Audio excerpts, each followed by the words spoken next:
Welcome back, YouTube. Today we're going to be watching another Fat Electrician video, and this one is a long one. It is about the 11th Airborne Division and a raid they did. I know nothing about this, but I'm excited to find out. And before we get into it, I think Twitch chat has something that they want to say to YouTube. Get it out. Nobody wants to say anything nice to them, do they? They've said their piece, and without further ado, let's get into it. The biggest airborne mission of all time is Operation Market Garden, when over 41,000 Allied paratroopers jumped into the Netherlands. The most famous airborne operation of all time is probably the jump into Normandy for D-Day. But the most perfect and textbook example of what an airborne operation could and should be is one that you've probably never even heard of. Today we're talking about the only airborne division assigned to the Pacific Theater of World War II, the 11th Airborne, and their incredible raid on the Los Baños prison camp, and we're going to get to it right after a word from our sponsor. This video is brought to you by Delete Me. Finally, okay, I need... Brings in the wife to get that viewer retention up. Smart. That was a smart move. Like, wait, here's our sponsor. Oh, I'm going to skip up. Never mind. Woman on screen. I need you to go a mile away and put an apple on your head so I have an alibi for this. Nicholas. What? Rude. All right, I'm gonna go do my nails since we're switching roles today. Why are you leaving your gun on the couch? That way it's a tax write-off. You'd know that if you knew how to do my job. That's actually true.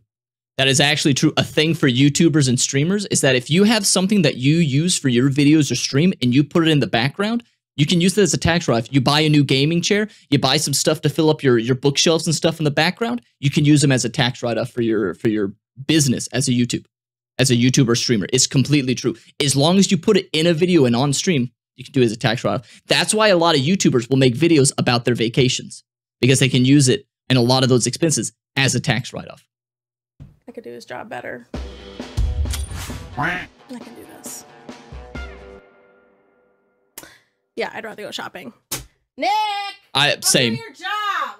Same. It's easy until you're the one that actually has to do it. Anyways, this video is brought to you by Delete Me. All right, here's the deal. It's pretty straightforward. It's an online subscription service. You give them money, they turn around and make sure that online data brokers aren't selling your personal information. These data brokers are legally required to delete your information if you submit an opt-out request. Unfortunately, there's a bunch of different data brokers. They all accept opt-out requests a bunch of different ways, and they make it as hard as humanly possible. But when you have Delete Me, not only do they figure out which data brokers have your information, they automatically submit opt-out requests so that they have to delete it, and then they continue to monitor those same data brokers in case they somehow get your information again. I actually like Delete Me so much that I upgraded to the family plan, and I'm now getting all my wife's information taken off the internet as well. So if you wanted to give it a try too, I'm gonna have a link and a discount code down below that's gonna save you 20%. Let's get back to the video.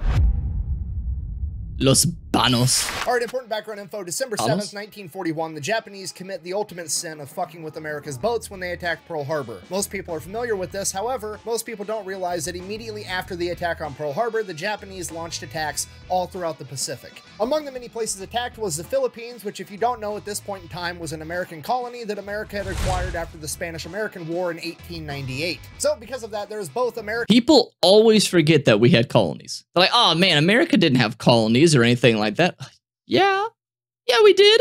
And Filipino military there. However, there simply isn't enough of them, and they are completely overrun by the Japanese military. After several weeks, it becomes very clear to the US military and the Filipino government that they are probably not going to be able to defend the capital of Manila from the Japanese if it comes to that. So they have two options. They can A, decide to fight it out there anyways and make it as painful as possible to the Japanese. We still have colonies. Fight block by block, brick by brick, house by house, building by building, and make it a horrific, bloody affair. Or B, they can agree to simply leave Manila intact completely, declaring it an open city and allowing the Japanese to take it over without a fight, hopefully preserving the city and as many civilians as possible, which is exactly what they decide to do on December 26th, 1941. Okay, but here's the problem with that. Remember, the Philippines is an American colony and Manila is the big, beautiful city capital. So because of that, there's a ton of Americans that live there, most of which are just living there in some temporary professional capacity. There's doctors, teachers, nurses, diplomats, business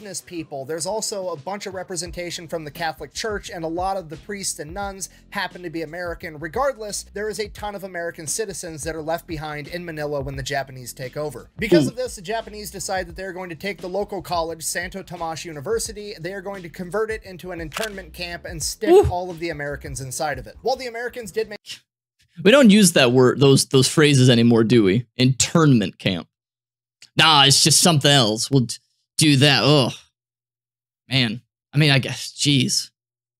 History is just so dark at times. Make up the majority of the camp. There were some British, French, Polish, people from Spain, Mexico, Canada, pretty much any other person that the Japanese could look at and go, hey, you're not from here, and they stuck him in Santo Tomas as well. So that's horrible news, and the only kind of silver lining they have is that these are not POWs, these are civilian internees, which the Japanese looked at a little bit different. You see, the Japanese still believed in this Bushido code of honor, where if you surrendered on the battlefield, you basically forfeit your human rights, and you were subhuman, and they could do whatever they wanted to you. They looked at civilian internees a little bit different. Oh, these thank weren't God. warriors that surrendered on the battlefield and had lost their honor. This was primarily elderly men, women, and children, so they were treated slightly more charitable than POWs, but it still was not a great time. This extra consideration for them being civilians varied from camp to camp, from place to place, because they had civilian internment camps all over the world. So every camp was very different. The Japanese had no standard operating procedures for how they treated their civilian internees or their POWs. You were very much at the will of whoever the Japanese officer in charge was. And in the and I'm just hoping we don't get anything, or we don't learn about anything that's similar to what was it called? Unit 731? I might get that number incorrect, but you know, if you know what I'm talking about, you know, we did that to the Japanese Americans. We did, and was awful. We should never do it. We treated them a lot better than the Japanese did. Fair. Still was a bad move. Still was a bad move for us to do that, obviously, because, you know, they were our citizens. It's kind of bad to just judge a citizen just because you happen to be originally for Japan, or you're from here, but your ancestry was from Japan. It's a very bad look. Shouldn't do that.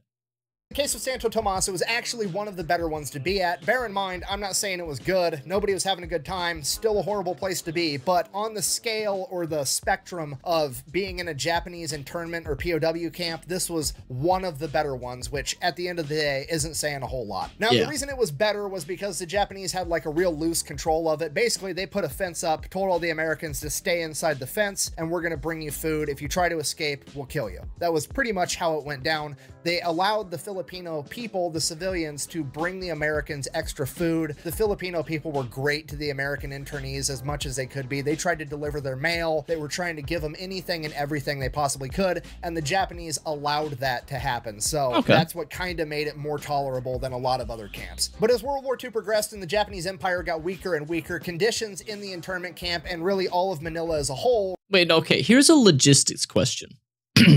So these are civilians and everything. Why would you not try to negotiate a way to just get rid of them? To like send them back to America or like get them out of here? Because isn't that going to take resources? Like prisoners of war, I get that because they're soldiers that have expertise. They have intel, they have information, they have skill sets that you don't want to give back to the enemy. Makes sense there, unless it's something in return. But these are just civilians at the very start of your conflict. Just, yeah, sure, leverage, but I would just use it as a little bit of leverage to get something and then get rid of them. I mean, again, I'm not a military mastermind, so I don't know.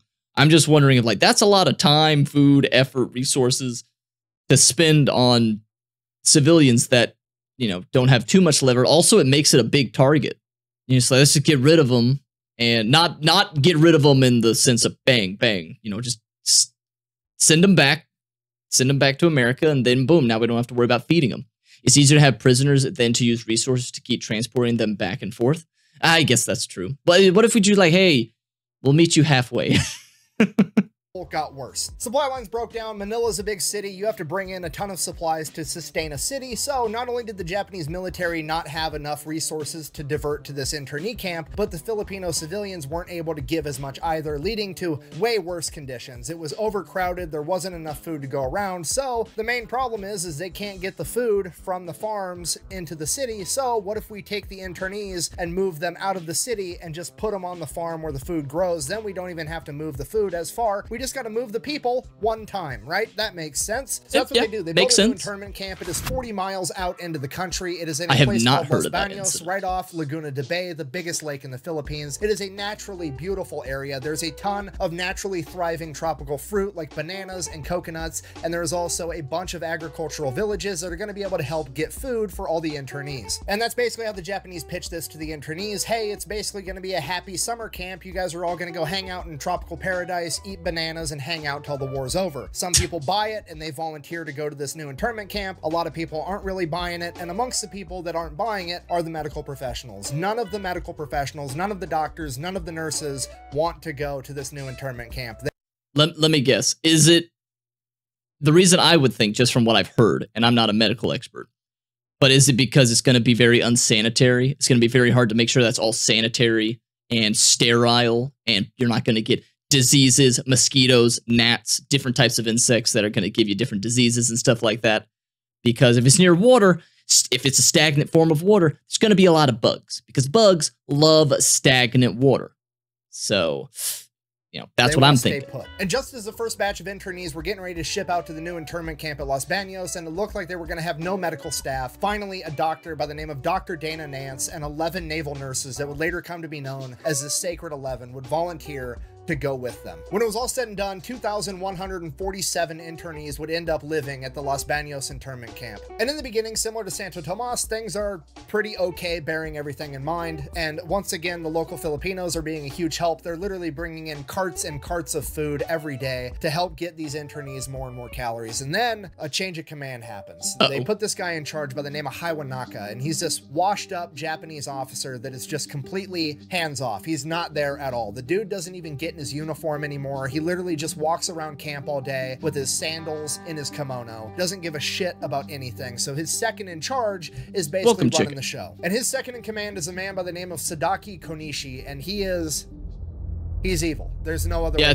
Immediately upon the fact that that's a mugshot doesn't give me good confidence of what's about to happen. Coming to power, he cuts the internees' rations to 800 calories a day, not because he needed to, not because he didn't have the supplies. He had all the food in the world. He just simply wanted to do it to see people suffer. He no longer allowed the Filipino locals to bring in extra food. This is an internment camp with men and women commingling. Naturally, over the course of months and years, they would form relationships, and every once in a while, a woman would get pregnant, and there were, at times, multiple women pregnant or multiple small children in the internment camp at Los Baños. Because of that, the Red Cross would send dehydrated milk to the camp to give to these small children. Konishi would have his men dump the dehydrated milk out on the ground in front of starving mothers to literally starve babies. Whenever the Japanese chain of command would deliver fruit or vegetables, any type of produce as part of the rations, he would leave it outside for days in the sun, letting it get infested with insects before finally letting the internees pick through it and eat whatever they could. This went on for months and years, and he would continually cut rations more and more for whatever he deemed to be a transgression,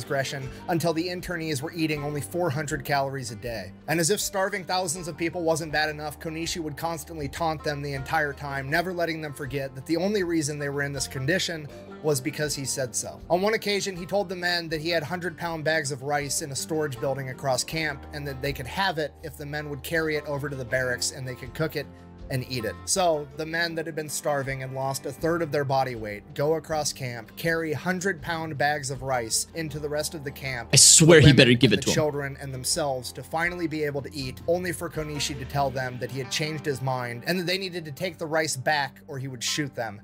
And then they took the rice back and locked it away. Over time. Okay, what, like, okay. What the fuck? Why is, what? The amount of stories I hear about this from Imperial Japan around this time, it's just mind-boggling. Why? What about that situation and the culture and everything around there led to that? Now, America, we have done some shitty things before as well. Is it that I just don't hear about the shitty stuff that we did during World War II? Is that I just never hear about that? Because, you know, obviously, I could go through history and I can name some things that America did that is pretty bad, pretty brutal. But did it happen during World War II and everything? Hell of a drug, like fascism, Bushido is a hell of a drug, like fascism, but extra diehard. Oh, God. America was doing air raids on the island of that place. 9 American airmen escaped their planes after being shot down. 8 were captured, taken prisoner. The Lieutenant General Tachibana, I know that one, would order his men to drag one of the men to a stake and have him have him executed. And his personal chef butchered the body, and the soldiers would eat. Why? Why? Like, it's war. I get it. I expect people to die, and I expect that there will be gruesome deaths. But this is just, my God.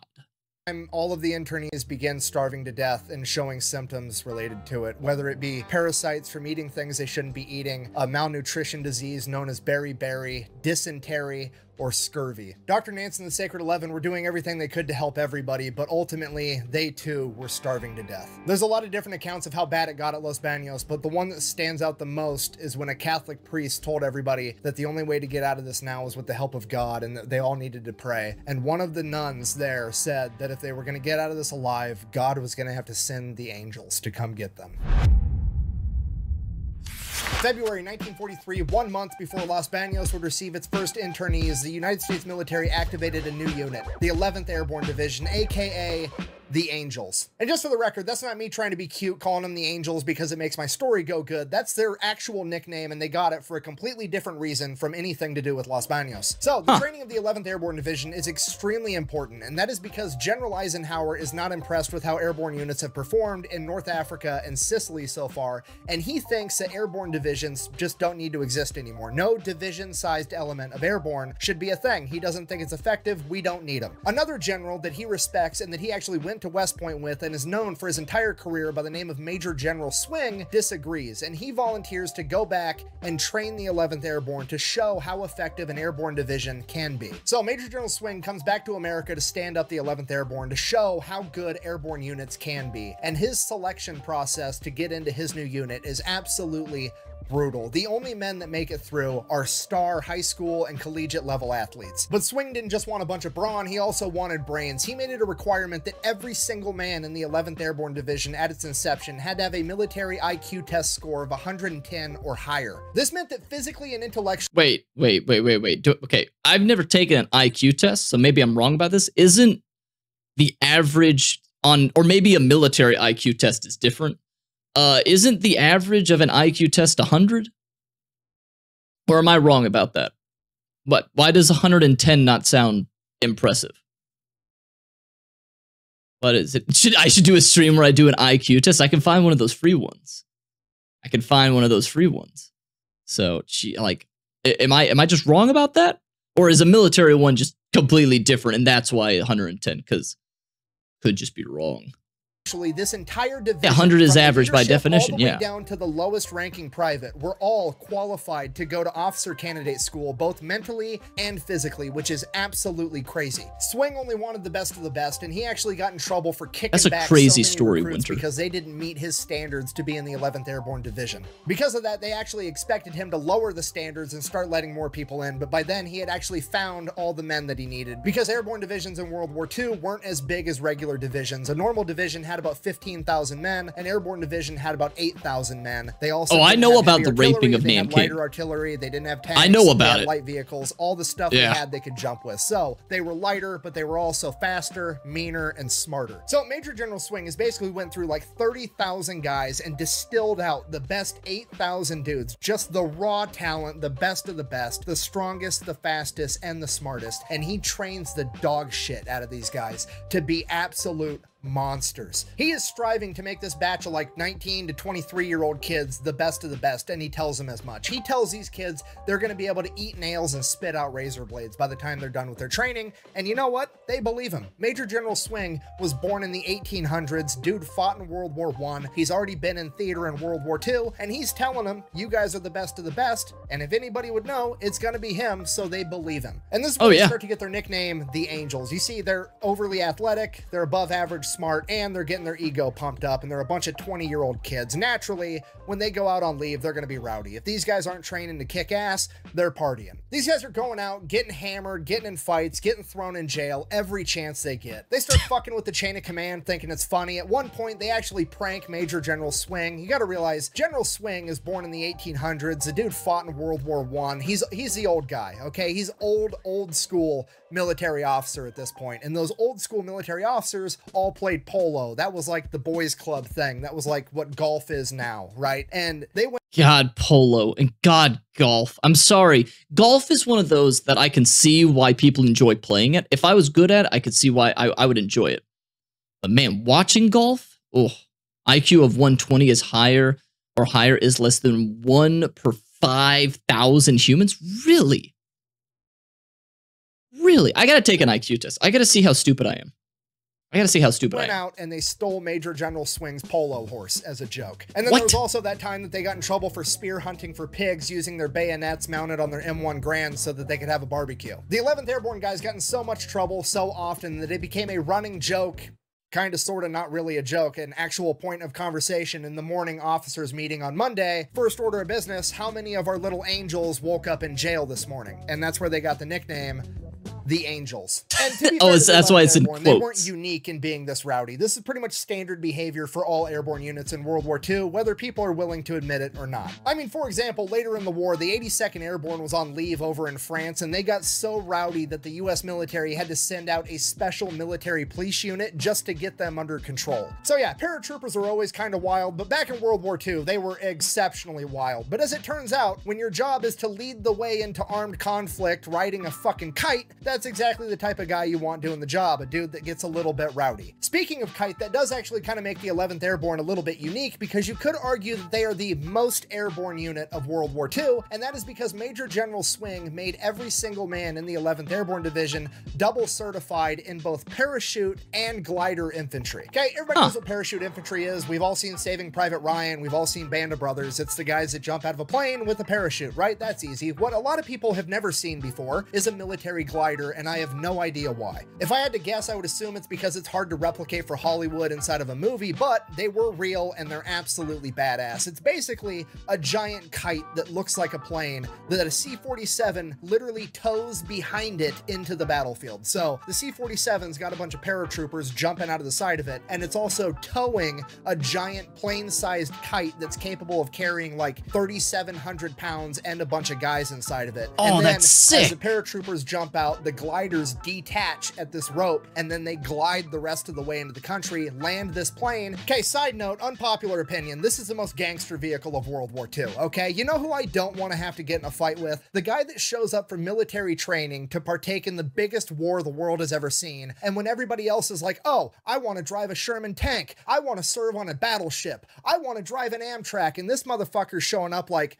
fuck it, I want to drive a kite into battle 12 hours before everybody else and be surrounded by the enemy. Fuck that. Sorry. Literally kite man. I have never heard about those until this moment. That is dope. I've been gliding before, and that's how they did it. They have a plane that goes really fast, and then you are attached to it, and then it pulls you up, and then it just gets you high in the air and it detaches, and you glide all the way down. I've flown a glider like that. I didn't do the one where you jump off of a mountain or something like that. Yeah, it's just falling with style. That's what gliding is, yeah. I didn't do the one where you run and jump off of like a cliff face or anything like that. No, I did one with the plane. Pretty fun. It's really terrifying when you look at the rope in front of you as it's spooled up and it's slow, very quickly despools, and you're like, any moment now, it's going to tighten up and I'm going to be pulled into the air. Ooh, that was a rush of adrenaline. I highly recommend doing it at least once. I'm getting sidetracked. The point I'm trying to get to is A, gliders exist and they're cool, in case you didn't know that, and B, Major General Swing makes the entire 11th Airborne Remind me after this, Jimmy. Train on both. So every single man in his division can both jump out of a plane with a parachute or be towed behind a plane in a giant kite with 3,000 pounds of shit in it, which no other airborne division was doing at the time. You were either a parachute guy or you were a kite guy. So the 11th Airborne Division gets done with their training by December of 1943, and now it's time to show Eisenhower what's what's up. So they set up this big war game, mock mission, whatever you want to call it, known as the Knollwood Maneuver, where the 11th Airborne Division is supposed to capture an airfield. Now remember, a lot of the leadership is trying to get rid of airborne divisions. They want to prove how ineffective that this is. So this is not going to be an easy mission, okay? In order to succeed, they have to capture 13 objectives all at the same time, secure an area to land the rest of the division, capture the entire airfield, hold it for a certain amount of time, and then also be able to evacuate casualties as they go. Like, this mission has to go perfect. And that's exactly what happens. The 11th Airborne Division on the first wave drops in 4,800 guys using 200 C-47s and over 200 gliders. They absolutely crush this mission. At this point, Major General Swing and the rest of the high-ranking military officers that are kind of rooting for the airborne divisions look over at Eisenhower like a bunch of kids looking at Dad, asking if they can keep the stray dog they just found. Like, Dad, can we keep him? Look at how fucking awesome these guys are, please. And finally, Eisenhower's just like, fine, whatever, we can keep it. Okay, if you're not picking up... Wait, you're telling me that presidents and government officials can admit when they're wrong and change their minds? When they're presented with new information and new evidence that should change someone's minds? Like, it's okay to be wrong. Like, it is perfectly okay to be wrong. What pisses me off is when presented with evidence that you're wrong, they just stick to it. They're like, nah, I already said that I was going to get rid of him. Fuck your evidence. We're getting rid of him. God, I love when they do that. Cause yeah, not nowadays, lol. Oh God, like, everyone is wrong most of the time. Like, most of the time, you're going to be wrong about stuff because you're not perfect and you don't know everything. But you should be willing to change your mind and adapt with new information once it's presented to you. Why is that such a hard concept for some people in power to understand? Like, hey, like, that was a great thing that Eisenhower did. He had information that said, hey, they're ineffective. Even other military people said it was ineffective. And he's like, okay, looking at the data that I've seen and the advisors I have, it's ineffective. But then this other guy comes over, it's like, hey, let me prove you wrong. Okay, all right, you have this time, and then we'll do a war games. He sees the new information. He's like, okay, you know what? You proved me wrong. Keep him around. Keep them around. What I'm putting down, I'm trying to tell you that the 11th Airborne has just saved the entire concept of airborne as a whole. Okay, when the average person thinks about paratroopers, they're thinking about jumping into Normandy, D-Day, Market Garden. Aw, thank you for the follow. The Just Meme. Ah, you're gonna fit in around here. You'll fit in here. The Just Meme. Welcome to the Rave Cave. I love memes. I love me some memes. I love me some memes.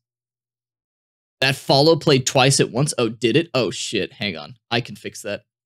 Hang on. I forgot something. I know why it did. Because I knew this was going to happen at some point. I'll fix it.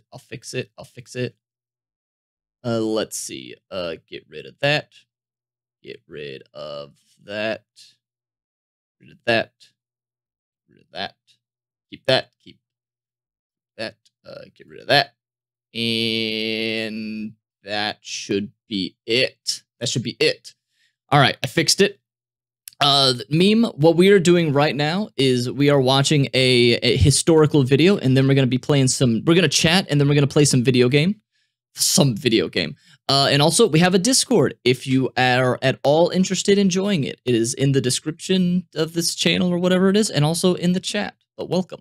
Tell you that the 11th Airborne has just saved the entire concept of airborne as a whole. Okay, when the average person thinks about paratroopers, they're thinking about jumping into Normandy, D-Day, Market Garden, all that stuff in the European theater. All that stuff is downstream from this, okay? All of the airborne divisions would have been disbanded, and that never would have happened were it not for the 11th Airborne proving to Eisenhower how effective airborne can be. So right out of the gate, the 11th Airborne has already changed the world, and in a small way, they are responsible for the success of every other airborne mission that came after this. So naturally, as a reward, they get sent into the European theater where they're going to get to do things like jump in on D-Day, jump in and participate in the biggest airborne operation of all time, Operation Market Garden. They're going to be remembered and celebrated, and there's going to be movies and TV shows about them, and everybody's going to know who they are. I'm just kidding. They get the distinct honor of getting sent in as the only airborne division to go into the Pacific theater, and most people have absolutely no idea who they are, and they're never talked about ever. But we're fixing that shit today. So they make their way over to the Pacific Theater, and the first place they wind up is in New Guinea, and unfortunately at this point in time there's a little bit of a lull in the combat because the US military is gearing up for the invasion of Leyte, and until then the 11th Airborne is just kind of in New Guinea, and they're tasked with basically unloading cargo ships at this big dock to help with the war effort because there's really no asses to be kicked right now. Now the 11th Airborne guys are not very happy about this. You gotta remember, the bunch of 20-year-old young men been training their ass off for the past year to get ready to go into a fight, had their ego pumped up by their chain of command, and now they finally make it into war, and their job is to unload a bunch of cargo ships. There was a movie that was kind of like this. It wasn't about World War II. If somebody knows what the movie is, let me know in the comments. But it was one where it's a military guy. He just got enlisted. He's young. He gets trained. He's trained to be a killer, trained to be ruthless, trained to be the best of the best. And then they get sent over to like Iraq or Iran, somewhere in the Middle East. And they're just on a base looking at sand. Nothing happens the entire time. Nothing happens. His wife cheats on him. He gets sent a video. Jarhead? I think it's Jarhead. That's literally Jarhead. That's it. Thank you. That was a very interesting military themed movie.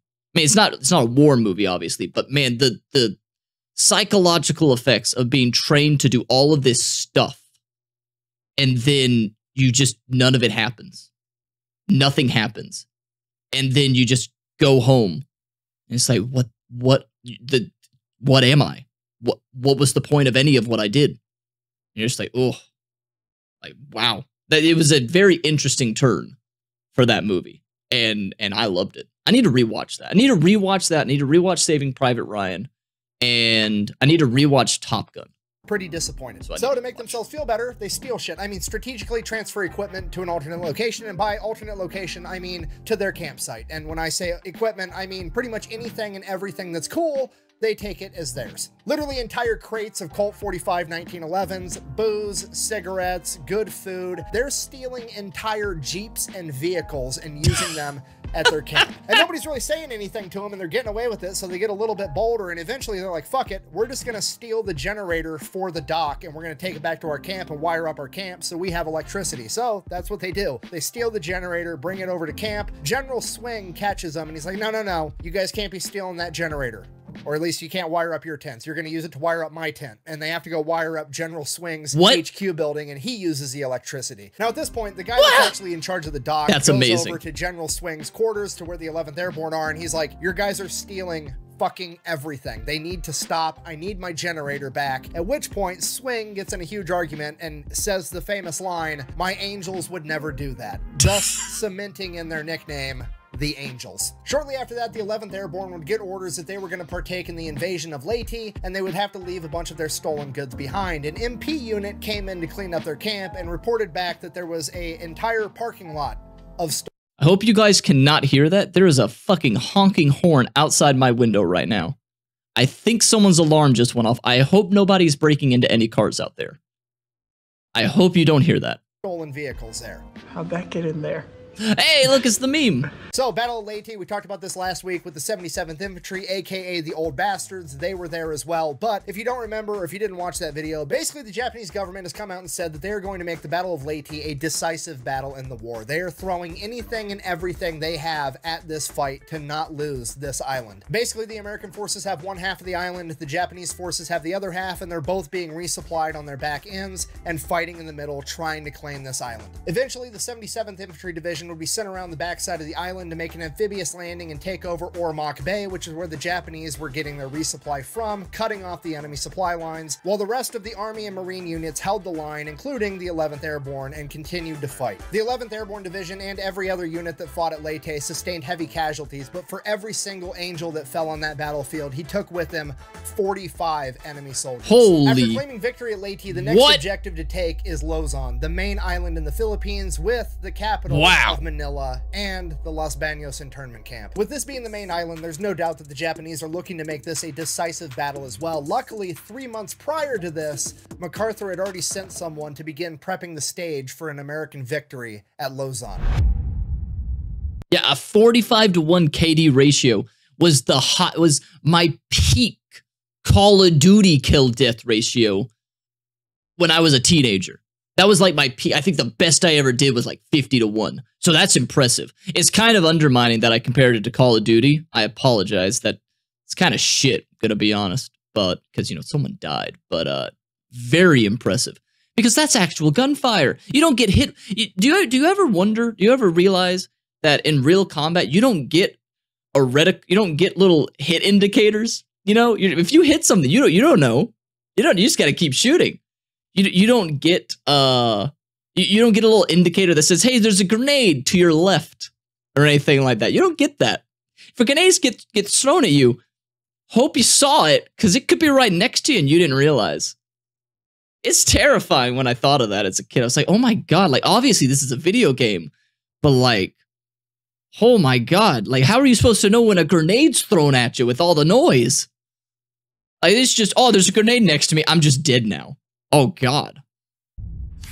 Now, rewind like 5 months prior to the Battle of Leyte, MacArthur is still headquartered back in Australia, and he finds out that there are a bunch of guerrilla groups all over the Philippines, especially on the main island of Luzon. Now, these guerrilla fighting units kind of operated like gangs. Each one had their own little chunk of territory, and they all weren't very friendly with one another because they were all kind of competing with one another to get aid from the US military to be able to fight the Japanese better. So they were very disorganized, but some units were much more organized than others. So General MacArthur figures that if he can send somebody in there to help organize the guerrillas and then get them more supplies, that is impressive, Sir Ross. Ross. They'll be softening up the Japanese from the inside, so by the time the US forces reach Luzon, it won't be as hard of a fight as it needs to be. So he starts taking volunteers, starts poking around. Finally, he figures out the guy that he wants to send in, and it's this badass major by the name of Jay Vanderpool. So he takes Vanderpool, sends him off to do a bunch of training in like how to set up long-range communication, how to set up communication networks, basically the quick and dirty on how to be a fucking spy. So that training takes about 2 months. We are now 3 months away from the Battle of Leyte, and Jay and a couple of other guys are now going to get snuck into Luzon by submarine and dropped off on the island. They have one person they can link up with for a connection, but basically their standing orders are, and I quote, do what will best further the Allied cause. Signed, oh my God. General MacArthur. Literally, that is a blank check of a statement. Oh my God. The top dog of the US military. The only person with more. I love that pipe. Is that a corn cob pipe or whatever it's called? I love that. I love that. That's just iconic. That's just iconic. My God. Do you think any other military people at the time were like, dude, that's fucking badass. I'm going to start smoking out of a corn cob pipe too. Do you think they ever did that? Because I would have done that. Authority than General MacArthur at this point is the President of the United States, okay? This dude's orders are basically the golden ticket, the blank check of do whatever you want. He said it. He said blank check. A menace to the enemy. So first order of business, he finds out who the best guerrillas on Luzon are, and it's this group called Hunters ROTC. It's ran by a bunch of ex-Filipino army guys that are actually coordinating their men like an actual military. They have a chain of command, they have order, they actually do military tactics. They are conducting legitimate guerrilla warfare, and they are fucking good. They've got 2,500 men, and they are a gigantic pain in the Japanese ass. So Jay needs to get linked up with them, get them more organized, and get them more supplies, more guns, more ammo, more food, more water, more everything. He needs to hook these guys up so they can be an even bigger pain in the ass. The problem is they're like 60 miles away on the other side of the island, and Jay is like a 5'10" white guy. All the other white people have been thrown in internment camps, and on top of that, he's wearing a US military uniform. The odds of him making it 60 miles through enemy territory on this island, not looking too great. So what's Jay gonna do? I mean, the meatheads are probably like, I mean, he could just walk there through the jungle, avoid the roads, don't go into town. He'll get there in 2 weeks. It'll be fine. He'll get the job done. Other people are like, he could probably, you know, pay somebody to drive him there in a trunk, smuggle him in. That would be an option. Jay Vanderpool is just like, nah, I'm gonna go just complete gangster option. I'm gonna walk to the nearest town, go to a payphone. I'm gonna call up a fucking limo to drive me there. So that's what he does. He calls a valet service, and some fancy black SUV comes pulling up, and they're like, cool, give me a ride 60 miles away to wherever the Hunter ROTC people are. And the limo driver, SUV driver, whatever you want to call him, taxi driver, is like, I don't want to give you Americans a ride. If the Japanese catch me, they're going to kill me. At which point Vanderpool and his guys are like, look, this SUV is taking me to where I need to go. You can take this stack of cash and give me your car, or you can take this stack of cash, you can drive me there, drop me off, and then you can keep your car. Either way, this SUV is taking me to where I'm going. Are you driving or not? So the driver's like, fine, I'll do it. They drive all the way there. They pass through multiple Japanese checkpoints. Because it's such a fancy vehicle, the Japanese don't even bother to stop them. They just salute and wave them through, assuming that it's somebody important. It is fucking so stupid that it's genius all at the same time. It's just act like you belong and nobody's going to stop you. It's the same as those videos of those guys who get into movie theaters and a bunch of other places just because they were carrying a ladder. Like, oh, yep, I got to go in there. I'm carrying a ladder. I'm carrying a ladder. I'm carrying a clipboard. I'm doing something important. Do not stop me. Let me through. Not a word is said, and they just go right in. You just act like you belong. Nobody's going to stop you, because why would someone who doesn't belong here be here right now? Now, that guy looks like he should be here. We shouldn't stop him. We'll get in trouble.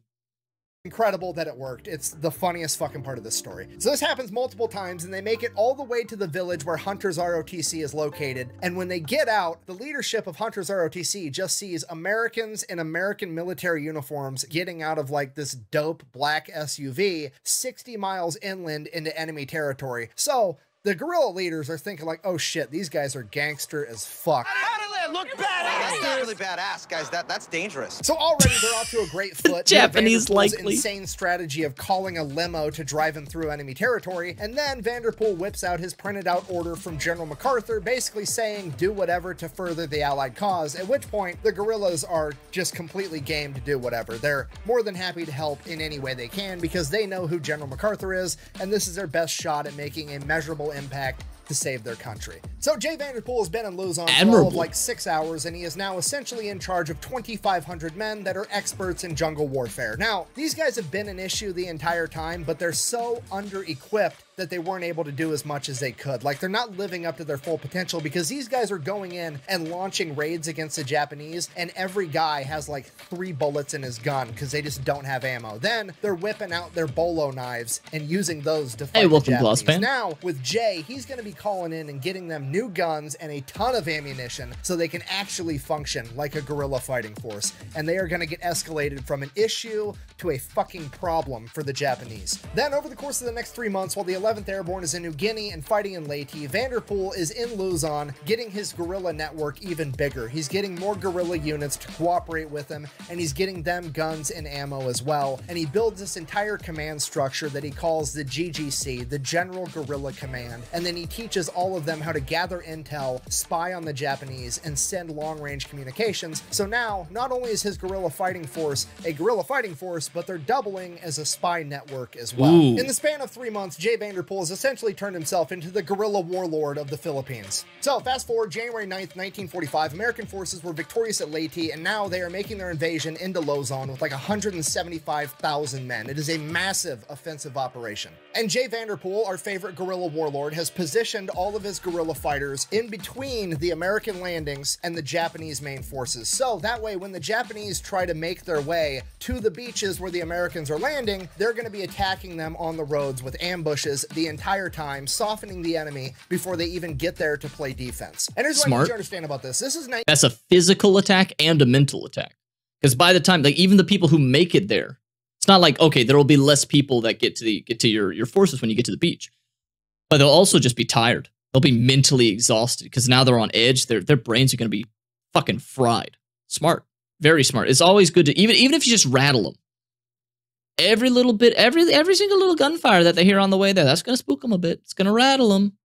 Smart. 1945. The Japanese are not winning this war. It's not going good for them at all. Their supply lines are breaking down. It's almost like you shouldn't have fucked with the boats. Getting their men ammunition, food. Everything is going about as bad as it can be for the Japanese at this point in time. Okay, if you're not picking up what I'm putting down, I'm trying to tell you that the Japanese are now the ones that probably aren't going to have a whole lot of ammo, and now the guerrillas are being backed by America, the biggest unhealthcare network the world has ever seen. They've got all the ammo on the planet. Well, well, well.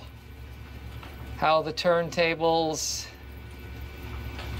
Now, Jay Vanderpool, being the smart guy that he is, he knows this and he takes advantage of it. He has the guerrillas just start mag dumping everybody. He tells them, you guys have more ammo than them, abuse it. He even goes as far as to have the guerrillas start using an old school infantry tactic called marching fire, which is basically get a bunch of your guys, have them stand in a line and start walking towards the enemy with their rifles on their hip, and every time their right foot hits the ground, they fire. Now, this is like a World War I tactic, the theory being that you're both advancing and laying your own suppressing fire at the same time, obviously as you were marching towards an entrenched enemy with machine guns. So the tactic never really worked that great. But in World War II, in this application, when the enemy's just out on an open road and they don't have enough ammunition to lay suppressing fire back, it worked out great. In addition to that, there was also a huge psychological factor, because you got to remember, Jay Vanderpool is like coordinating the guerrillas. I keep referring to him as the leader, but he's not actually in charge. The real guerrilla leaders could tell Jay Vanderpool to get fucked at any point in time, and he would have no other choice but to do so. And the reason I'm bringing this up is I'm trying to get the message across to you that these Filipino guerrilla fighters don't really give a shit about the Geneva Convention. They've never even heard of her. Believe me, you would much rather come toe-to-toe with the American military. I did just realize,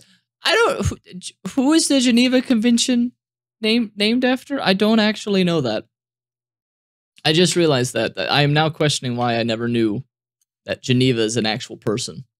Huh. Military at this point in time, because these Filipino guerrillas were not taking prisoners and they were not messing around. They are experts in jungle warfare and they do not like the Japanese. The Japanese have been extremely cruel to the Filipino people for the last 50 understandable years that they would not want to. They are out to get. They would not want to be kind revenge. to them. Like if you got shot and injured going up after what the Japanese do, guerrillas, you weren't injured for very long, because as soon as you hit the ground, the bolo knives are coming out and these guys are looking at you like my wife looks at Amazon packages. Okay, and every single time I bring something like this up, I get this in the comment section.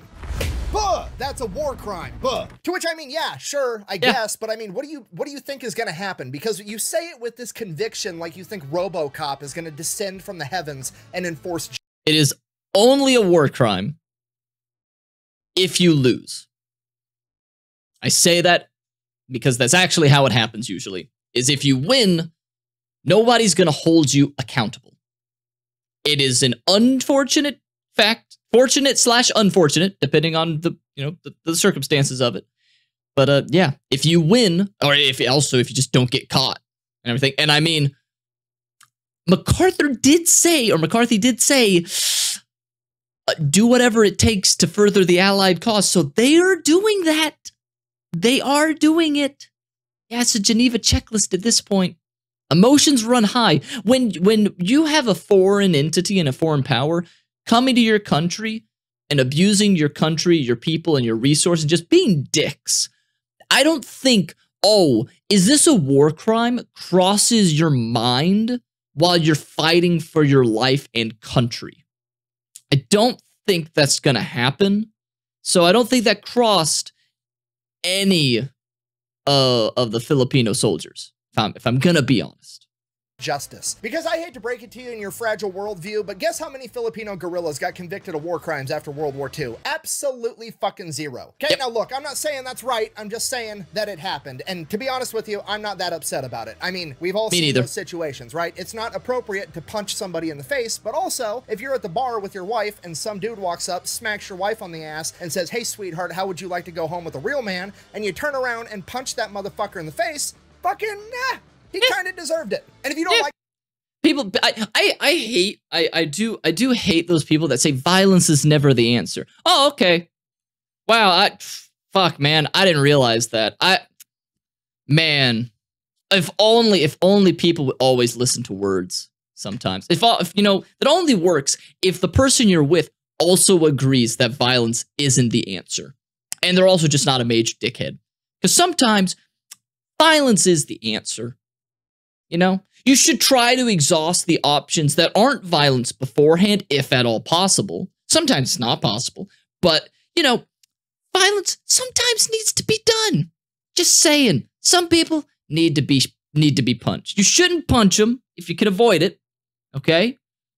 Try to talk it out first. Give them at least one chance. Just fucking back the fuck off. And then, and then, you may have to punch them. It just may. It's always an answer. Technically, that's true. It is always an answer. You're not wrong. As guerrillas are former military and now civilians, they cannot be charged with war crimes. True, I think the U.S. military could probably be charged with war crimes since they did give them the blank check for it, so, you know. Like that, that's fine. We can agree to disagree. But guess what? The good news in all of this is it's easily avoidable. All you have to do is not invade the Philippines and then go out of your way to be evil and cruel to all the locals for no fucking reason, and this probably won't happen to you, okay? Simplest concept in the world. I know a lot of people struggle with it. I'm gonna say it real slow. Don't fuck around and you won't find out, okay? I hope that this lesson is helpful. Thank you. Sorry, I'm getting sidetracked. Moral of the story, the Filipino guerrillas are out in the jungle being complete gangsters going up against the Japanese. Now, after a while, it gets to the point where Vanderpool's contact is like, yo, you need to chill. You're expending so much ammo that the general whose AO that you're inside of is going to get mad that you're taking up some of his ammo, and you just need to slow it down because you're burning up too much. To which his guy's like, I don't know, it's some hard ass by the name of General Swing who's in charge of the 11th Airborne Division. To which Vanderpool is like, cool, you send General Swing down here. He can see my results speak for themselves, and we'll see what he has to say. So it's a date. The next morning, General Swing is going to have his driver bring him out to where Vanderpool is, and they're going to have a little conversation about how much ammunition he's burning up. But before that happens, that night, the guerrillas set up guarding a particular road, and as it would happen, right at dusk, an entire Japanese battalion comes marching down this road, advancing towards the American lines. The guerrillas launch an ambush and wipe out the entire battalion, 1,000 men. So the next morning, General Swing comes rolling down the very same road with his driver and his aide in his car and an armed escort, and he gets about halfway there and he starts noticing there's an awful lot of opened Amazon packages, I mean dead guys, on the side of the road. And the closer he gets to where Vanderpool's supposed to be, the more and more of them there are. And after a little bit, General Swing just tells his driver, all right, turn this shit around. He leans over to his aide and says, and I quote, "You give Vanderpool all the goddamn ammunition he wants." So this continues for about a month as the American forces fight their way Actions speak louder than words. So Battle of Manila kicks off February 3rd, 1945, and the first order of business is to liberate Santo Tomas internment camp, and that also happens on February 3rd. And what they find at Santo Tomas is absolutely horrific. The conditions of the camp have done nothing but gone down since 1943, and the conditions that they are living in 1945 are very similar to what I've already highlighted when I talked about Los Baños previously. Because of this, General MacArthur himself decides that he needs to see this with his own eyes, so he goes and visits Santo Tomas and immediately decides that his next order of business is to liberate the Los Baños internment camp immediately, and he gives that order directly to General Swing in the 11th Airborne Division. Okay, I need you to understand, that's a really big deal. General MacArthur is like top dog in the military. It's President MacArthur, everybody else. MacArthur doesn't tell individual divisions or units what to do. He doesn't give those kinds of orders. He tells entire military branches what to do, and those orders get disseminated down through the ranks amongst the different generals, and it goes through like a whole chain of command thing. He has just skipped several rungs of the command structure to give this order directly to General Swing, which speaks volumes as to what MacArthur thinks of the 11th Airborne, because he thinks that they are the exact people for the job, and he doesn't want the chain of command to fuck that up. So while the 11th Airborne Division is actively fighting in Manila, they are also beginning to make preparations to somehow rescue an internment camp that is 40 miles away. Ooh. So right out of the gate, Vanderpool sends a bunch of guerrillas over to Los Baños. They're going to be living in the jungle 24/7, keeping an eye and keeping tabs on the internment camp and reporting back any intel they have. In addition to that, the guerrillas also have standing orders to make an emergency attack and try to save as many internees as possible if they need to. The reason for that is because there's a pretty big and pretty legitimate concern that if the Japanese are going to abandon that internment camp, that they would try to execute all the prisoners first. And in the unfortunate... That would be in a situation of them trying to, like, cover up everything. Like, we don't know what internment camp. We don't know what you're talking about. We didn't do anything. What do you mean civilians? What? I don't see anything. I see a hunk of rubble. See a bunch of burning shit right there. I don't know what you're talking about. We didn't do jack shit to nobody. You're making shit up. That's what they're going for, right? That's the potentiality of like, oh, it did. I'm pretty sure the Germans did that as well.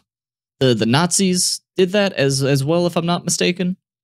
I could be wrong. I'm pretty sure that is the case. So it's not a foreign concept to people. In an event of that happening, the guerrillas have the orders to attack and try to save as many people as possible. Now, with the planning of this mission, bear in mind that the 11th Airborne is still fighting actively in the Battle of Manila, and while that's going on, they're also trying to plan this mission, and this mission is seemingly impossible. Now, the planning of this mission is done by a young officer in the 11th Airborne known as Henry Mueller, and his plan is absolutely genius. Okay, so here's the initial problem. Los Baños is 40 miles behind enemy lines, and there is an entire infantry division between between the Americans and this internment camp, approximately 10,000 Japanese soldiers known as the Tiger Division. So if the Americans launch a major offensive and try to punch through and destroy that division, they're going to radio back to Los Baños, and they're worried that that means that they're going to execute all the prisoners. So that's not really an option, meaning the only thing they can do is do an airborne operation where they jump in right on top of the internment camp. So Mueller starts getting intel back from the guerrillas, and they have this hand-drawn map of the camp and the surrounding area, and there's this big-ass field about 1,000 yards away from the Los Baños internment camp, and it is big enough for them to be able to land an entire company of paratroopers there. But you still have the issue of the C-47s have to fly overhead, the company has to jump out of the planes, float down, land, get their shit together, and run as fast as they can 1,000 yards, get into the internment camp, and stop the guards. So they figure that at best that's— And see, this is what I was talking about. This is what, like, why would you want to keep these guys for this long? It just makes you a target. Like, even if you're just a complete and utter evil asshole like this guy, like the people that were running this camp were, didn't it just seem smarter to just send the civilians back? Just do something like, we don't, nope, this makes us a big fat target. It just takes up resources, takes up logistics. Let's just send them back. Just send them back. And then you got some good grace. And it's kind of, I don't know if that would actually do anything in good grace or whatever, but it just seems like a better idea not to have to deal with civilian prisoners of war of a kind. Again, I understand the idea of having military prisoners of war because of the benefit they give to the enemy back, but I don't understand. Like, it's one thing to be evil, it's another thing to be stupid. I would have much rather them be stupid and good though than evil like this. So yeah. It's going to be about 15 Yeah, if only minutes from the psychos moment thought the logically. paratroopers Yeah, that's jump out of true. the plane to the moment That's that they're fair. able to land, Ugh. ditch their parachutes, grab their guns, and full assholes and elbows sprint all the way to the internment camp. That is still too long. That is 15 minutes where the Japanese have the opportunity to shoot as many people as possible. Easy solution. They're going to send in the 11th Airborne Division's recon platoon, which is like 11th Airborne Division is already above average. The recon platoon is their best guys on top of it. They're going to send in their recon platoon. They're going to link up with 800 guerrilla fighters, and they are going to be sitting right outside of Los Baños. And the second the C-47s fly overhead, they're going to launch an attack, and they're going to fight the guards in the internment camp, meaning that the guards are going to have to take up all their time fighting them as opposed to executing prisoners, and give the airborne guys enough time to get there to reinforce them, and they can overrun the camp. So this mission is already crazy. There's a lot of moving parts, but Mueller just has to assume that everything goes according to plan, because from there, it gets even harder. So when we assume that this is all went according to plan, this means that the guards have all been taken care of, and there's now approximately like this is a long video. This will be over in like 20 minutes. Soldiers there between the guerrillas and the American forces, and there's approximately 2,100 internees that are in their final stages of starving to death, and they now have to transport that 2,100 people 40 miles away, and they don't have any vehicles. So that in itself is a huge logistical issue, but then you have to also add on to the fact that there is 10,000 Japanese Tiger Division soldiers blocking the route to get back to where you need to go. So at this point, Henry Mueller's like, you know what? We're just going to do some gangster shit. We're going to drive our tanks through the biggest lake in the Philippines to get there. So in addition to the guerrillas and the recon platoon waiting in the bushes for their moment to attack, the paratroopers falling from the sky, there is also going to be an entire battalion of amphibious tractors, Amtraks, floating tanks that are going to drive across Laguna de Bay, the biggest lake in the Philippines, and then drive 2 miles further inland to hit up Los Baños, and then they are going to be the ones that smash through the gate, and they are going to pick up all the internees and drive them back across the lake into friendly territory. It's genius. The only problem at this point is that they don't have enough Amtraks to be able to load up everybody at the internment camp. So when the Amtraks do show up in Los Baños, they're going to load up all the kids, all the women, and the men that are the sickest and unable to walk the 2 miles to Laguna de Bay. Then the Amtraks are going to take off, drive/sail all the way back across the biggest lake of the Philippines, drop people off, turn turn around, head back across it again to go pick up everybody else. And that's the problem, because while they're waiting with their backs to a giant body of water, that infantry division, the Tiger division of 10,000 angry Japanese soldiers, are gonna have time to make it back to the internment camp, track them down, and presumably slaughter everybody, because they're not gonna stand a chance. It would be 10 to 1, and these guys are gonna be showing up with tanks, mortars, and artillery. So in order to address that, they're gonna build up a massive American force right on the front line, directly in front of this Japanese Tiger division, effectively forcing them to have a Mexican standoff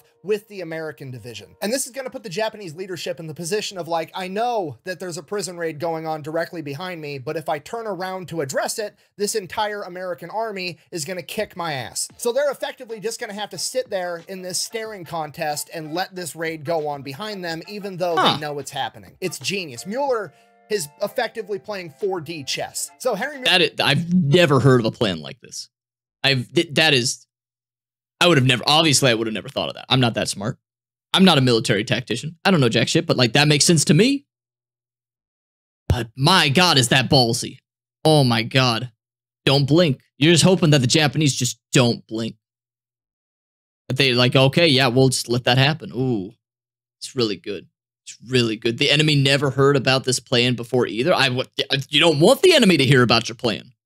You don't want you to, you don't want to hear it. Mueller takes his plan to General Swing, lays it all out, and General Swing is like, okay, let's do it. It should work. The problem is we can't do it yet because we don't have enough manpower. We're still fighting the Battle of Manila, and we've taken so many casualties between Leyte, fighting down through Luzon, and now the Battle of Manila. Zero. We just don't have the guys to spare right now, but we're going to do it as soon as we can. So they're forced to kick the can down the road for like 2 weeks, and during this 2 weeks, somebody from Los Baños escapes the prison camp and makes their way over to the 11th Airborne's area of operation, and they get picked up, and Mueller hears about it. So Mueller wants to talk to this guy. He wants to know everything about the camp. Maybe he's missing something. Maybe there's something he could do to make his plan better, make it more effective, save more people. So Mueller brings us— I love these things because like a nun says, you know, God's gonna have to send the angels, and then like they're planning an attack and they can't do it just yet, and then someone escapes that might have some vital intel for it. Like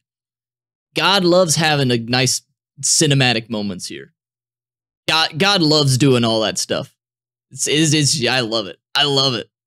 This guy into his office and they start talking, and this guy he's brilliant. He's memorized everything. He was previously an engineer, and this dude went as far as pacing off different buildings. He actually had measurements of how far it is from the gate to this building, from this building to that building. He knew where every machine gun emplacement was. He was able to draw out a very accurate map, every guard tower, everything. So that alone was a huge help. But in addition to that, Mueller wanted to know the schedule. He wanted to know the daily life of everybody living in Los Baños. So he has him walking through an entire day. Like, when you wake up, tell me everything that happens. What's the patterns? What are the guards up to?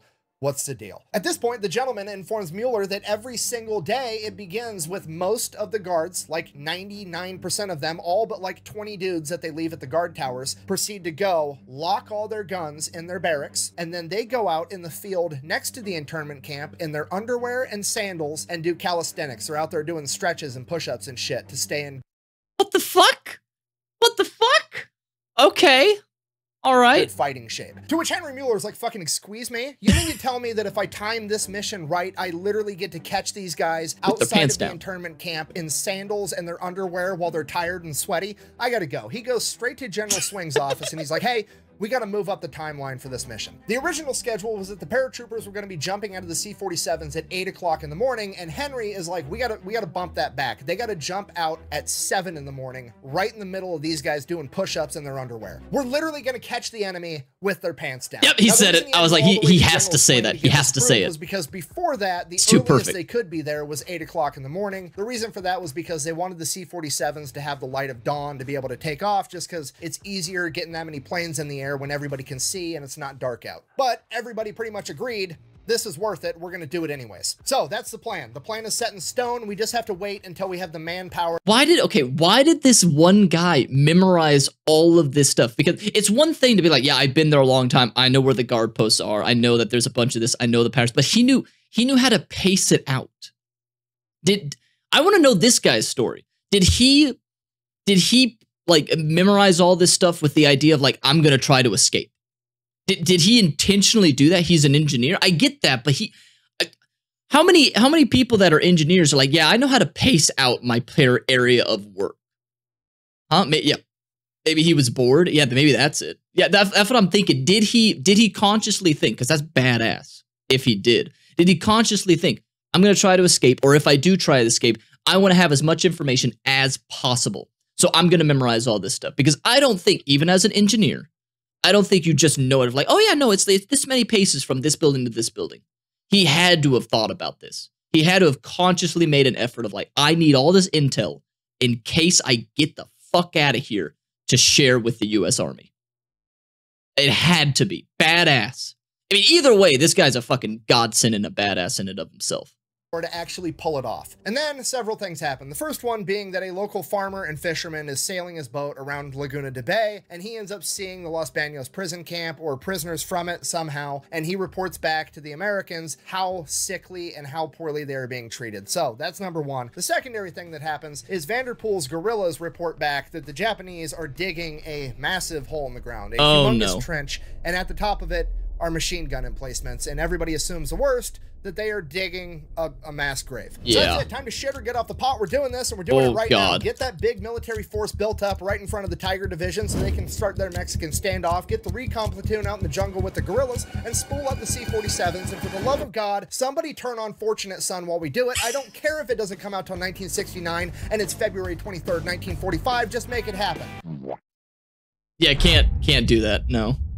Can't do that. Early morning, February 23rd, 1945, all of the 11th Airborne Division guys start loading on to the C-47s. Now, originally, they had just slotted one company to go in and make this jump, but a lot more than just one company worth of guys ends up showing up. Hey, welcome, now, I Cowboy. can't prove this with any official military document. They weren't on the manifest. I'm not an engineer, but I know how far my steps are, and I could tell you as someone in the military, you are trained to gather as much intel as you can and capture and escape. But this guy was just a civilian engineer, right? Like, if he was a military engineer, that makes a lot of sense then. That makes a lot of sense. But regardless, guy's a fucking badass, and welcome, Cowboy. Welcome. So yeah, maybe he had military background. I don't know. Yeah.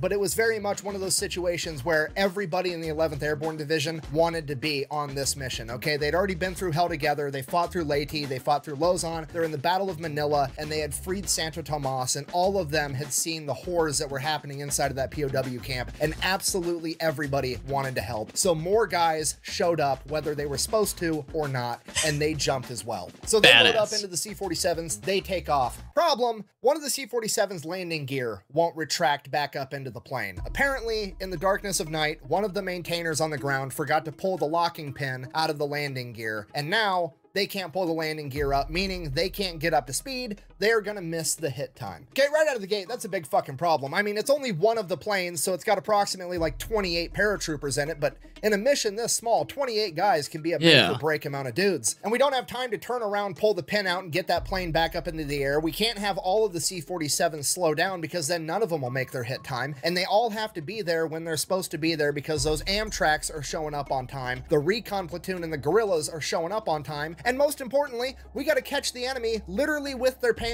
down in a field doing push-ups. At this point, the pilots are like, fuck it, I'm just gonna floor it the entire way there with the landing gear down. I'll just beat the atmosphere into submission for the next 40 miles. Just send it, yeah. The radio tower is like, you're gonna blow an engine if you do that. And the pilots respond with, well, let's hope I blow it on the way back. And I think we can all agree that's gangster as fuck. Yep. Well, that's going on. The recon platoon and the scouts are going and they're getting into position. And one of the recon guys, a guy by the name of Terry Santos, as he's coming up to the camp, approaches this guard hut that's like kind of right out in the middle of nowhere. It's like an early warning system. And inside of it's just one man sleeping on his gun, and he's got a field phone in his other hand. And Terry pulls out his knife. He's gonna kill this guy. But then he stops. He realizes that this guy's out there as an early warning system. He's probably got to check in every hour, every half hour, every 15 minutes. He has no idea. And if this guy misses a check-in, it's going to put the entire camp on alert. So he resheathes his knife and just sneaks past him. Okay, side note, luckiest Japanese soldier in the entire story, and he's being a complete shitbag. So, all I'm saying, sometimes being a shitbag could save your life. I mean, what's the shitbag's creed? Never stand when you could sit, never sit when you could lay down, and never be awake when you could be asleep. Yeah,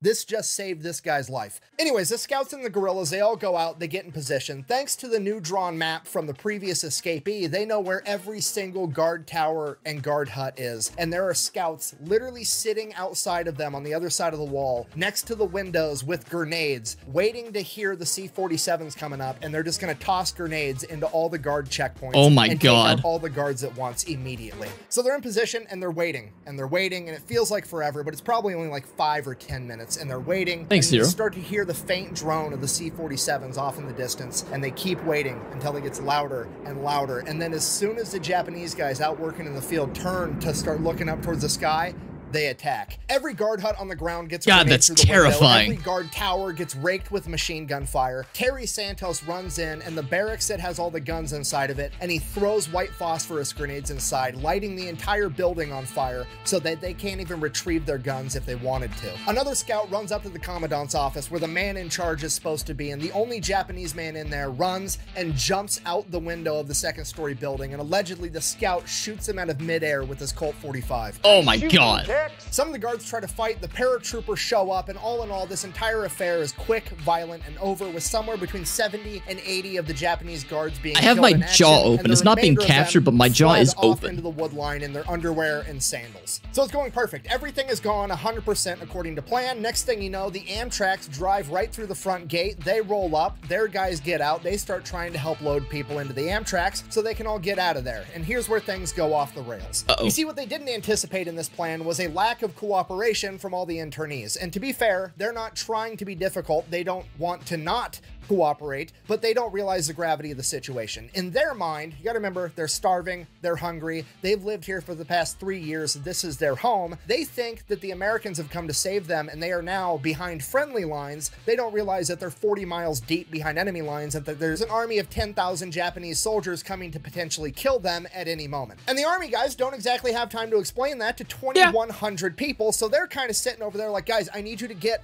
on the Amtraks right now. And they're like running back to the barracks like, oh, let me go pack my bags real quick. No, we don't have time for any of that shit. It's chaos. It's a complete shit show. There's 2,100 starving Is people this running actual around footage? trying to pack. Is this actual footage? Because yeah, the urgency is not felt if this is the actual stuff going on. Oh my God, like get me the fuck out of there. Oh my God. Yeah. Oh wow. I thought this was just like some footage of somewhere. Because, you know, it's like it doesn't feel like there's any urgency here. Wow, yeah, okay, yeah. No, that's a problem. Their bags. There's people coming out of the barracks with furniture and Yeah, and again, totally understandable. I would probably be like this of like, oh, okay, cool, they saved us, let's go. I mean, I'd be delirious, I'm starving and everything. Oh, we're saved. Okay, let me go get my stuff. I wouldn't know. It's fair. mattresses and shit. The paratroopers are 100% just channeling that dad energy of like trying to get mom and the kids out of the movie theater, into the car, sit down, buckle up, shut up so I can get us out of this parking lot to beat all the traffic out of here. They're channeling that energy. And finally, they're like, no, we're not bringing any of this shit. The clothes on your back and you get on the Amtrak. We have to leave right now. And they're like, fuck it. They take white phosphorus grenades and they go and they light all the buildings on fire so that people have to get out of them because they need all of these people to fucking leave now. And amidst all the chaos, there's this famous interaction where this young woman in her 20s that's been in this internment camp the entire time comes up to one of the biggest, best looking paratroopers there and is like, are you a Marine? And he's like, no, I'm a paratrooper, like trying to be Mr. Big Badass, right? And she's like, oh. All the time I've spent here in this internment camp, I've always dreamed about being rescued by a Marine, which is just the ultimate cherry on top of this shit Sunday. Like, hey, sorry things aren't going that great at this moment. Also, don't know if it helps. Just wanted you to know that I would rather bang a Marine. Oh my In addition God. to that, there was a bunch of Catholic priests and nuns that had dropped to their knees praying, thanking God for literally sending angels to come and save them. At which point, the angels are like, bro, do that on the Amtrak. Get Yeah, this up isn't the and then time. go take a knee in the tank so we can get this shit going because I'm trying to actually finish saving you guys. I'm not done yet. And this is my favorite part of the This is literally how I feel whenever there are movies and it's like the couple, like there's shit going on. Like you need to get the fuck out of here. And there's like the couple is like, oh, we got to make out right beforehand. Or, you know, it's like the friends have to like, you know, band together and they have to do the whole speech, everything. It's like, oh, a long way we've come. It's like there are literally people dying in the battle. Go. This isn't the time for this. Okay? Sharing your feelings with your friends and your loved one is important, not the time. This is not the time. There are literally people dying in this fictional movie right now. Go. It's literally how I feel about this.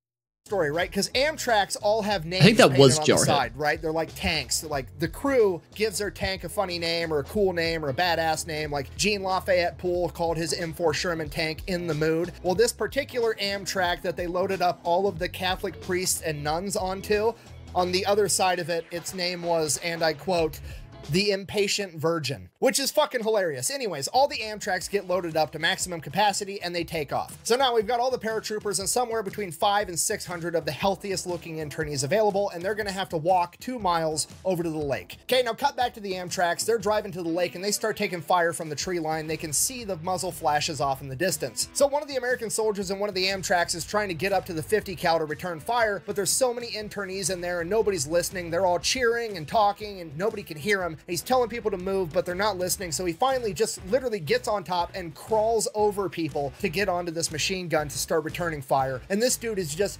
dumping ammunition everywhere in that general direction, literally cutting down the trees that these people are firing from. And finally, when he quits seeing muzzle flashes, he stops firing into this tree line. And as the gun falls silent and the ringing in his ears finally goes away after a couple seconds, he hears a baby crying. And he looks down and there's an internee woman that was obviously starving to death, and she was holding a 3-day-old baby named Lois. And the baby was crying because one of the hot brass casings from the 50 caliber machine gun had fallen down and burnt this little 3-day-old baby's face. And this American soldier's name was Dwight Clark, felt like the biggest piece of shit on the planet because he had just burnt this little baby's face with a brass casing. But as sad as that is, everything works out as best as it possibly could because they get better to have a burnt face at the time than to be dead. Just gonna say it. all of the internees across the lake, drop them off, turn back around, go pick up everybody else and bring them back safely. They got every single internee in Los Baños out of that camp. Okay, worth mentioning, prior to this mission, the chain of command always sets parameters as to what's going to deem this mission a success. And this mission being successful was if they were going to be able to liberate 1/3 of the internees, and they got all of them. Wow. Unfortunately, not everybody would get a happily ever after. Among the Japanese soldiers that escaped in the first attack was Sadaki Konishi. He fled, made his way back to the Tiger Division, at which point, later on in the coming days, he would convince the leadership of the Tiger Division to go back to the internment camp, and there was one village that was adjacent to it, and for whatever reason, he decided that that village should pay the price for his embarrassment, because apparently they would have had something to do with it, surely, even though they really didn't. More or less, the entire village was burnt to the ground and they killed everyone for the crime of simply existing near the site of their embarrassment, even though they had nothing to do with it. About a week later, American forces would win the Battle of Manila and they would continue to advance southward towards Los Baños where they had previously been, and the 11th Airborne and the rest of the Allied forces would come face to face and see what the Japanese had done to that village because of their success during the Los Baños prison raid. For this, Sadaki Konishi was captured, tried, and sentenced to death by hanging in 1949. Which, unpopular opinion, seems like far too quick of a death for somebody that is that evil, but I agree. I don't know, maybe I'm a bad person. But the good that came out of this was that over 2,000 internees that had been tortured and starved for over 3 years would finally get to return home and live happily ever after. The Sacred 11, the naval nurses that volunteered to go and help keep all of these people alive while also living under the same conditions, were all awarded the Bronze Star and are highly regarded as heroes. The 11th Airborne Division got almost no break from the combat as they continued to finish clearing out the Philippines. The raid of Los Baños is considered to be the most perfect airborne operation that has ever been executed and is deemed as a great success. Despite that, most of you have never even heard of it. And there's one simple reason for that. On the very same day as the Los Baños raid, February 23rd, 1945, a group of Marines fashioned together a couple of drainage pipes and put the American flag on it and hoisted it over a battlefield where they were victorious at Iwo Jima. And when push came to shove, the newspapers decided to air the story that had the cooler picture. I'm gonna be honest with you guys, I have absolutely no idea how to end this video, so I'm just gonna end it with my favorite part. Fast forward to 1998, 43 years later, there's a woman by the name of Lois that gets a phone call seemingly out of the blue. She answers it, says hello, and it's an elderly man on the other line by the name of Dwight Clark, and he says, "Are you baby Lois from Los Baños?" To which she replies, "Yes."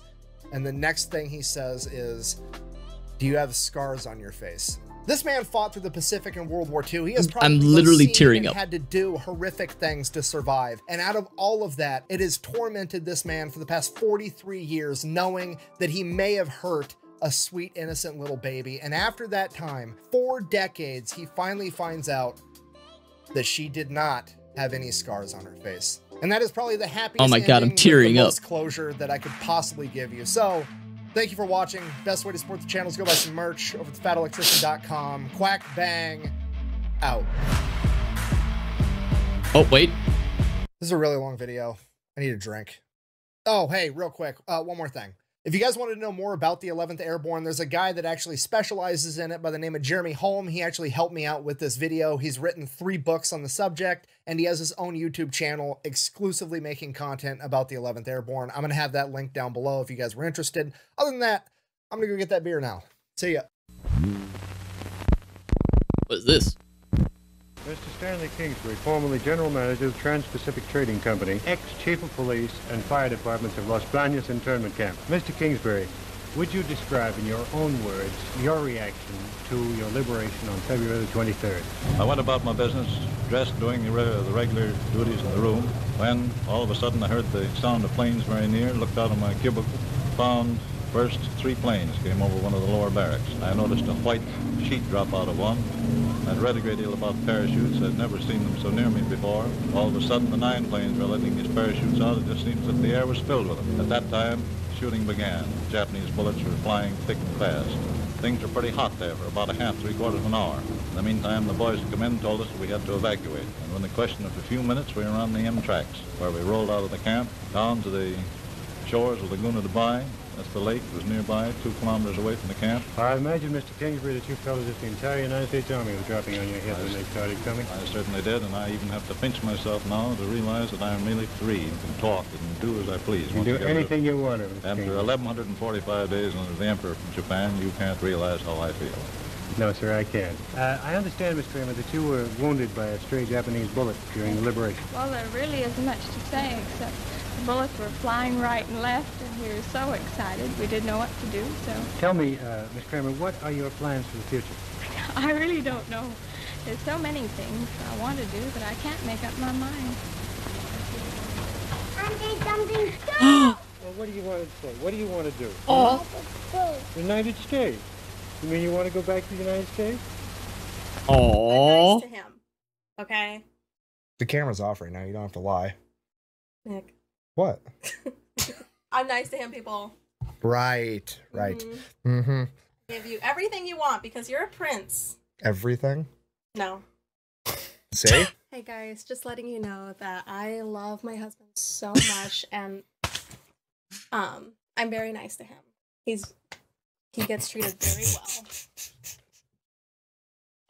You're an idiot. That's funny. Next, I'd like to introduce 3 charming young ladies, 3 sisters, who help making the lonely hours much happier. Ah, you're fine. You're fine, Zero. There were 3 little sisters, who lived in Manila by the sea. Till some tiny island farmers with love and heavy farmers came to set the Filipinos free. And the 3 little sisters were sent o'er the hills and far away to a place called Los Baños, por Dios por cuantos años, but that alas no one could say. Very good. Very good. Well, a well done video. A well done video. I gotta say. Very good. Horrible stuff that happened there. But it had a mostly happy ending. Not everything, as we saw, but yeah. So again, thank you for recommending this this video. And if you want to see this live, come on and join the Discord and come by the live stream live. And please leave any other channel recommendations down in the comments down below. But until next time, I hope you all have a wonderful rest of the day. Bye-bye.